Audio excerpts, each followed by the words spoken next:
আমি যদি না বলি এখান থেকে বাইরে যেতে পারবেন না স্যার, মাথায় রাখেন। শেখ হাসিনার সময় আপনারা যাদের কথা এখন চলতেছে তারা কানে ধরে খাটের নিচে থাকতো স্যার। আমি রুমিন ফারহানা, কোনো দল লাগে না আমার। সেজন্য ভালো করুক, তখন তাদের বিরক্ত চলে আসে, তখন তাদেরকে যে কোনো বিষয়ে ব্রেনওয়াশ করে রাজপথে নামিয়ে ও সরকারকে পতন করা খুবই সহজ হয়ে যায়, যেভাবে শেখ হাসিনাকে করেছে সেম ভাবে বিএনপির এভাবে পতন হবে। তাই এত খারাপ পতনের থেকেও অন্তত শেখ হাসিনার পতন থেকে শিক্ষণীয় কিছু বিষয় আছে। ভাষার ইংরেজি ভাষা তো বটেই, সেই সাথে বাংলা ভাষার বিদেশি গণমাধ্যমগুলোতেও সাক্ষাৎকার দিচ্ছেন, কলকাতার গণমাধ্যমগুলো বাদ যাচ্ছে না। আজকে একটি সাক্ষাৎকার বেরিয়েছে কলকাতার প্রসিদ্ধ অনলাইন পোর্টাল এই সময় অনলাইনে। ফারহানা ম্যাজিস্ট্রেটের সাথে যেই ব্যবহারটা করেছেন তিনি ঠিক করেছেন কিনা? প্রিয় দর্শক, আওয়ামী লীগকে তিনি কি ফিরিয়ে নিয়ে আসবেন, এরকমটাই কি বার্তা দিচ্ছেন তিনি? বিস্তারিত থাকছে ভিডিও স্ক্রিনে, আশা করব পুরো ভিডিও জুড়ে আমাদের সাথে থাকবেন। এবং সেই সাথে ডক্টর ইউনূসকে কি বলছে, এবার আমেরিকার থেকে নতুন একটা বার্তা আসছে এবং শেখ হাসিনা কবে ফিরছে, কিভাবে ফিরবে, খুব দ্রুতভাবেই সব কিছু একটা সমাধান হওয়ার চেষ্টা চলছে ইতিমধ্যেই, যা থাকছে আজকের এই ভিডিওতে। চলেন দেখে আসি আমরা স্ক্রিনে। এইরকম দেখাই আপনাদের, আপনি পারলে থামাই দেন, ভবিষ্যতে শুনবো না। আমি যদি না বলি এখান থেকে বাইরে যেতে পারবেন না স্যার।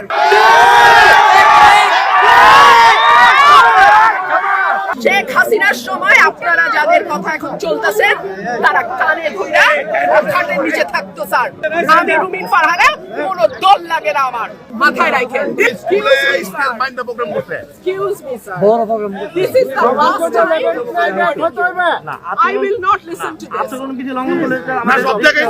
সব জায়গায় হচ্ছে। আপনি পারলে থামাই দেন। আজকে আমি ভদ্রতা আপনাদেরকে বুড়া আঙ্গুল দেখায় আপনারা কিছু করতে পারেন না। এইরকম দেখাই আপনাদের। খোঁজ নেন, প্রশাসনের বই আছে, খোঁজ নেন।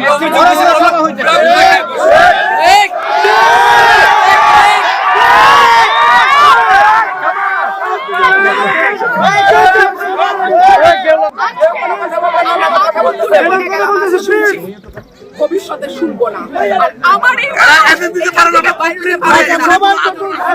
আমি যদি না বলি এখান থেকে বাইরে যেতে পারবেন না স্যার, মাথায় রাখেন।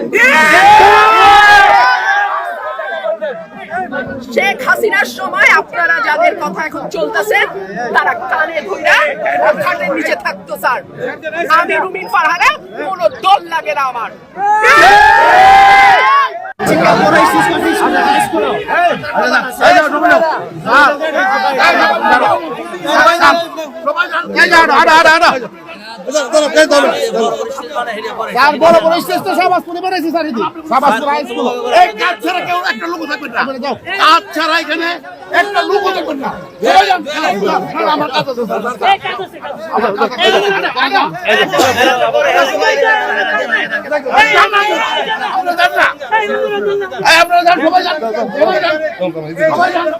তো করেছেন। আমি তার আগে একটু বলে নিই যে উনি শুধু সাক্ষাৎকারে দিচ্ছেন না, উনি একদম তৃণমূল পর্যায় পর্যন্ত কেন্দ্রীয় নেতাদের সাথে তো কথা বলছেনই, একদম উপজেলা পর্যায়ের নেতার সাথেও তিনি অনলাইনে যোগাযোগ অব্যাহত রেখেছেন। তাহলে চিন্তা করুন যে তার প্রতিদিনের ব্যস্ততাটা কিভাবে যাচ্ছে।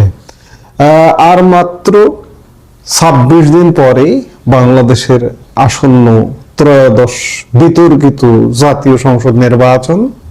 শেখ হাসিনা ক্ষমতাচ্যুত হওয়ার পর থেকে তিনি ভারতে রয়েছেন, আর নিজেদের দেশে তার দল আওয়ামী লীগের যাবতীয় কার্যক্রম নিষিদ্ধ করেছে বাংলাদেশের অন্তর্বর্তী সরকার। ফেব্রুয়ারির নির্বাচন ও গণভোট, তাতে আওয়ামী লীগের অংশগ্রহণের সম্ভাবনা বা দলের সমর্থকদের প্রতি আহ্বান থেকে তার দেশে ফেরার শর্ত, এসব বিষয় নিয়ে কলকাতার বাংলা নিউজ পোর্টাল এই সময়কে দেওয়া এক সাক্ষাৎকারে খোলা মনে প্রতিটি প্রশ্নের সবিস্তারে জবাব দিয়েছেন বাংলাদেশের নির্বাসিত প্রধানমন্ত্রী শেখ হাসিনা।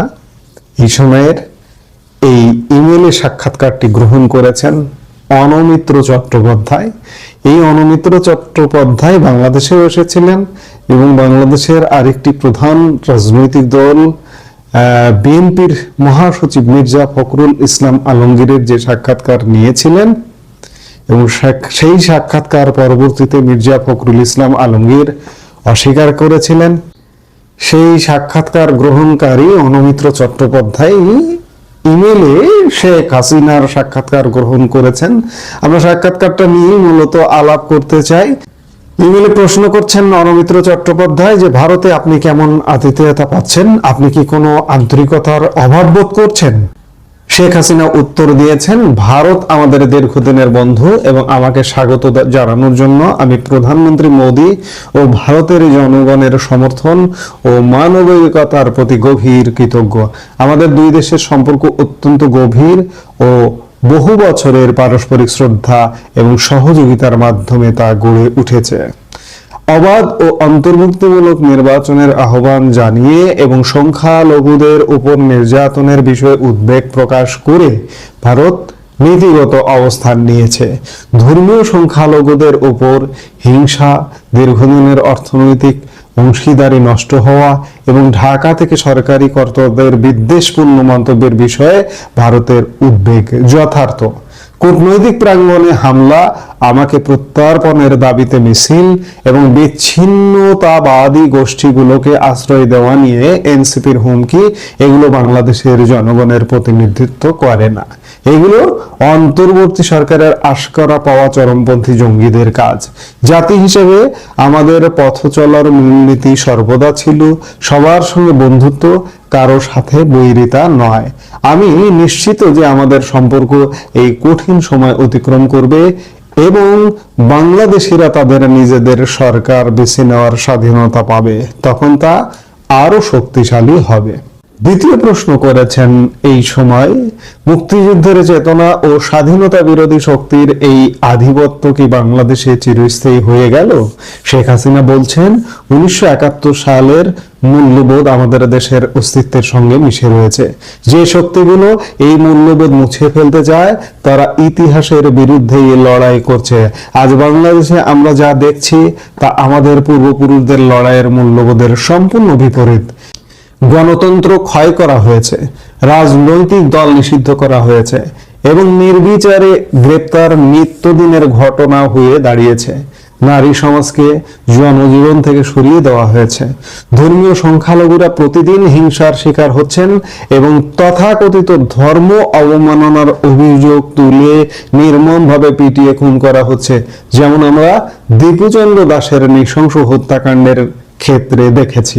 পাকিস্তানের সঙ্গে ঘনিষ্ঠ হওয়ার জন্য অন্তর্বর্তীকালীন সরকারের প্রচেষ্টা 1971 সালে নিপীড়ন থেকে দেশ মুক্ত করতে লড়াই করা শহীদদের প্রতি অপমান ছাড়া কিছুই নয়। অন্তর্বর্তী সরকার আমাদের মুক্তিযুদ্ধের চেতনা মুছে ফেলার যতই চেষ্টা করুক না কেন, পাকিস্তান যে গণহত্যা চালিয়েছিল তা কখনোই ভোলা যাবে না। আমরা যেন ভুলে না যাই যে পাকিস্তান কখনো এই গণহত্যার জন্য প্রকাশ্যে ক্ষমা চায়নি।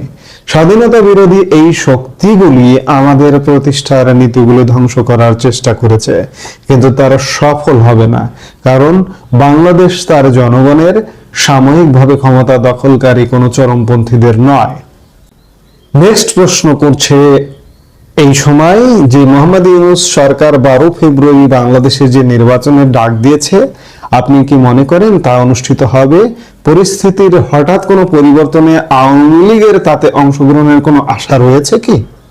শেখ হাসিনা উত্তর দিচ্ছেন, ফেব্রুয়ারিতে নির্বাচন হবে কিনা তার চেয়ে বড় কথা হলো সেই নির্বাচন অবাধ, সুষ্ঠু এবং অংশগ্রহণমূলক হবে কি না।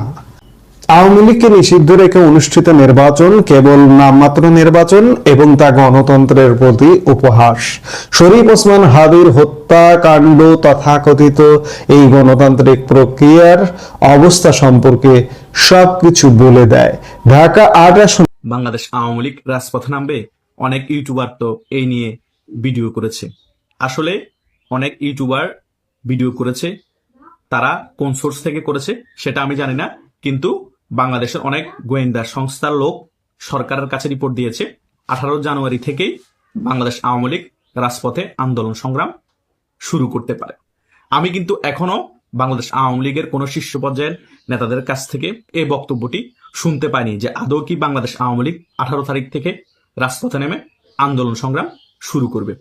আপনাদের সবসময় একটা জিনিস মাথায় রাখতে হবে, সত্যিকারের যদি বাংলাদেশ আওয়ামী লীগ আন্দোলন সংগ্রাম শুরু করে রাজপথে নেমে, সেটা শেখ হাসিনা একেবারে টাইম এবং ডেট ফিক্সড বলে আপনাদের কাছে তার ভয়েস রেকর্ডের মাধ্যমে ক্লিয়ার করে দিত।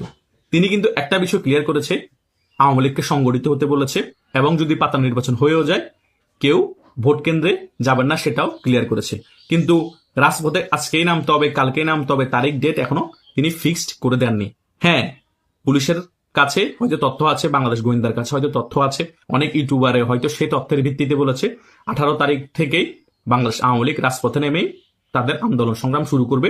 18 তারিখ থেকে হয়তোবা বাংলাদেশ আওয়ামী লীগের কর্মসূচি শুরু হবে, সেটা হতে পারে। কিন্তু আমি যেটা ব্যক্তিগত অভিমত, বাংলাদেশ আওয়ামী লীগ যদি শক্তিশালী কোনো কর্মসূচি দিতেই হয়, তাহলে বাংলাদেশ আওয়ামী লীগের অনেক শীর্ষ পর্যায়ের নেতাদেরকে যদি বাংলাদেশে না পাঠানো হয়, শেখ হাসিনা তাদেরকে প্রেসার দিয়ে, তাও কোনো সমস্যা নেই। অন্তত মাঝারি লেভেল নেতাগুলোকে বাংলাদেশে আসতে হবে এবং তাদেরকে সামনের সারিতে থেকেই নেতৃত্ব দিতে হবে। কারণ আমি ধরে নিলাম শীর্ষ পর্যায়ে যে সকল নেতা আছে তাদের জীবন নাশে হুমকি আছে, তারা দেশে আসতে পারবে না, কোনো সমস্যা নেই। কিন্তু মাঝারি পর্যায়ের নেতাদের তো দেশে এসে অন্তত রিস্ক নিতে হবে দলের জন্য।